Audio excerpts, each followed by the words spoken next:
Hi guys, இன்றைக்கி நம்ம இந்த வீடியோவில் என்ன பார்க்க போகிறோன்னா வீரமங்கை வேல் நாச்சியார் அவங்கள பற்றியான சில இன்ட்ரெஸ்டிங்கான இன்ஃபர்மேஷன் தான் பார்க்க போகிறோம். ஃபஸ்ட்டு என்னென்னா she was born in Ramanathapuram. யாருக்கு பிறந்திருப்பாங்கன்னா ராஜா செல்லமுத்து சேதுபதி ஆஃப் ராமநாதபுரம். அவங்க அப்பா வந்து ஒரு கிங்கு. எந்த இயரில் பிறப்பாங்கன்னா 1730 பிறப்பாங்க. அப்போ வந்து என்னென்னா அவங்க மட்டும்தான் ஒரே ஒரு டாட்டரு. அவங்களுக்கு வந்து மேல் ஹேர் இருக்காது அவங்க அப்பாவுக்கு.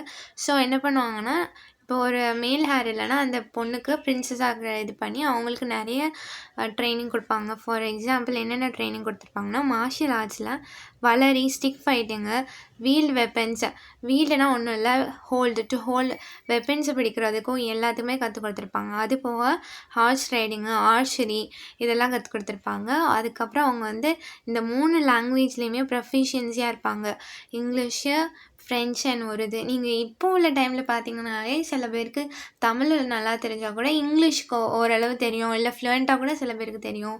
வேறு ஹிந்தியை ஓரளவுக்கு தெரிஞ்சிருப்பாங்க. ஆனால் இவங்க வந்து 1730லேயே 3 லாங்குவேஜஸ் வந்து ஃப்ளூயண்ட்டாக தெரிஞ்சிருக்காங்க.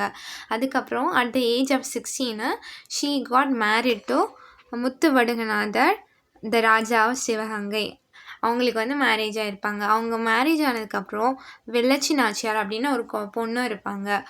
இவங்க வந்து நல்ல சக்ஸஸ்ஃபுல்லாக நல்லதாக லைஃப் போயிட்டுருக்கோம். அப்போ என்னாகும், பிரிட்டிஷ் கர்னல் யாருன்னா போஞ்சோர், அவங்க வந்து காளையார் கோவில் பேட்டிலில் அவங்களோட ஹஸ்பண்டை 1772 அசாசினேட் பண்ணிடுவாங்க. அவங்க அசாசினேட் பண்ணதுக்கப்புறம் வேல் நாச்சியார் அவங்களோட குழந்தைய கூட்டிட்டு திண்டுக்கல் கோபால் நாயக் விருப்பாச்சி அவங்கக்கிட்ட திண்டுக்கல்லில் இருக்க இடத்துல அங்கே போய் அவங்க ப்ரொடெக்ஷன் கீழே இருப்பாங்க. எவ்வளோ இயர்ஸ் இருப்பாங்கன்னா 8 இயர்ஸ். நீங்கள் இங்கே பார்க்கும்போதே தெரியும், அந்த 1772 அவங்களோட ஹஸ்பண்ட் வந்து இறந்துருப்பாங்க. அப்போ அவங்களோட போர்ன் இயர் வந்து 1730. அவங்க ஹஸ்பண்ட் இறக்கும்போதே அவங்களுக்கு இயர் என்னென்னா 42 ஏஜ் இருக்கும். அப்புறம் 8 இயர்ஸ் இவங்களுக்கு கீழே திண்டுக்கல் கோபால் நாயக் அவங்களுக்கு கீழே ப்ரொடெக்ஷனில் இருக்காங்க. இப்போவே அவங்களுக்கு என்ன ஏஜ் ஆகுது, 50 ஏஜ் ஆகிருக்கு. அவங்க பிரிட்டிஷ்க்கு எதிராக போராடி அவங்க வின் பண்ணுற ஸ்டேஜில் ரீகேப்சர் பண்ணும்போது சிவகங்கை மோர் தென் 50. இப்போவே 2025 நம்ம அவ்வளோ ப்ராப்ளம் இருக்குன்றோம். ஆனால் அவங்க மோர் தென் 50 இருக்கும்போது அவங்க அவ்வளோ ஃபைட் பண்ணி அவங்க வந்து அவங்களோட இதவே பிளேஸவே ரீகேப்சர் பண்ணியிருப்பாங்க. நெக்ஸ்ட் என்னென்னு பார்த்தீங்கன்னா, அவங்க வந்து யார் ப்ரொடெக்ஷன் கீழே இருக்காங்க, கோபால் நாயக் இருக்காங்களா, அவங்க ப்ரொடெக்ஷன் கீழே இருக்கும்போதே நிறைய அலையன்ஸை வந்து ஃபார்ம் பண்ணிகிட்டே இருப்பாங்க.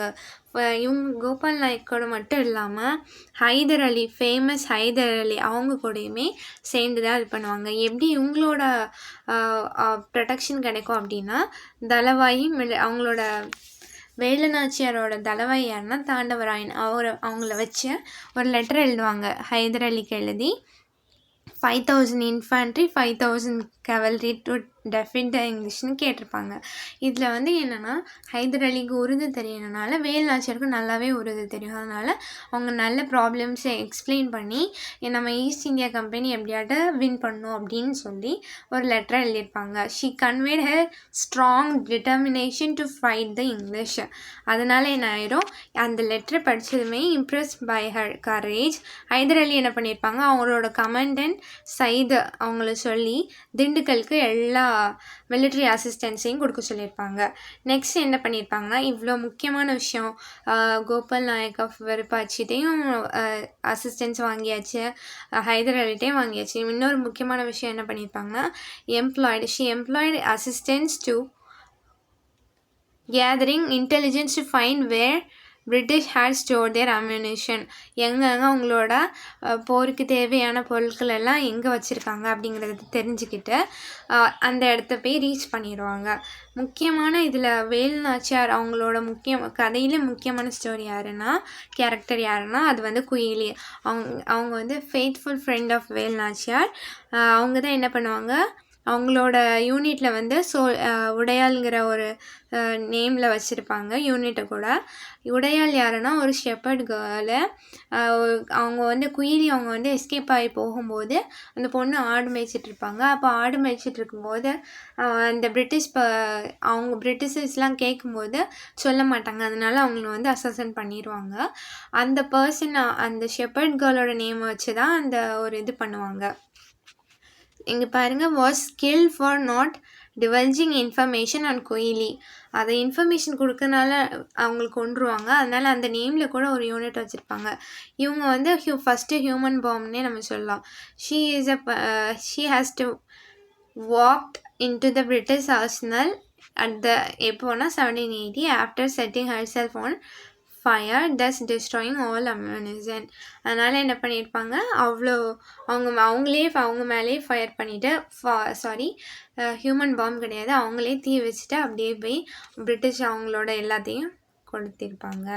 நெக்ஸ்ட் என்ன பண்ணுவாங்கன்னா, விருபாட்சி கோபால் நாயக் ஆஃப் விருப்பாச்சி அவங்களோட ஹெல்ப்லேயும் ஹைதர் அலியோட ஹெல்ப்லேயும் ரீகேப்சர் பண்ணியிருப்பாங்க. அதுக்கப்புறம் அவங்க வந்து queen of crowned as queen with the help of Marudhu brothers. அவங்க தான் வேல்நாச்சியார் தான் first female ruler or queen to resist the British colonial power in India.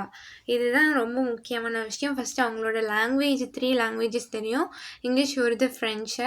Next வந்து அவங்களுக்கு 1730 பிறந்தாங்க. 16 ஏஜில் வந்து மேரேஜ் ஆகும். 1772 காளையார் கோயில் பேட்டிலில் அவங்களோட ஹஸ்பண்ட் இறந்துடுவாங்க.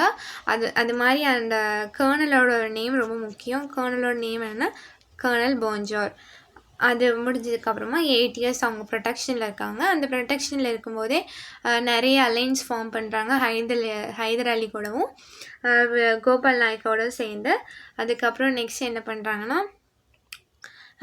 5000 கேவல்ரி 5000 இன்ஃபேண்ட்ரி வந்து இது பண்ணிடுறாங்க. அதுக்கப்புறம் வேல்நாச்சியார் வந்து ஏஜென்ட்ஸு அவங்களோட அம்யூனிஷன் பிரிட்டிஷர்ஸ் எங்கே வச்சுருக்காங்க இதை ஃபைன் பண்ணுறாங்க. அதை ஃபஸ்ட்டு அழிக்கிறாங்க. அதை அழிச்சதுக்கப்புறமா சிவகங்கை ரீகேப்சர் பண்ணி அவங்க வந்து ஒரு குயினாக மருது பிரதர்ஸ் வச்சு, தமிழில் சொல்லணும்னா மருது சகோதரர்கள் வச்சு அவங்க வந்து குயினாக இது பண்ணியிருப்பாங்க. இவங்க தான் first and female ruler of queen in India. First female ரூலர்னாலே நமக்கு ஞாபகம் வருது வேல்நாச்சியார் தான். இந்த வீடியோ பிடிச்சிருந்துச்சுன்னா லைக் பண்ணுங்கள், உங்கள் ஃப்ரெண்ட்ஸுக்கு ஷேர் பண்ணுங்கள். உங்களுக்கு எதுனா இதுக்கு மேலே ஏதோ இன்ஃபர்மேஷன் வேணுன்னா நீங்கள் கமெண்ட் பண்ணுங்கள். தேங்க்யூ ஃபார் வாட்சிங்.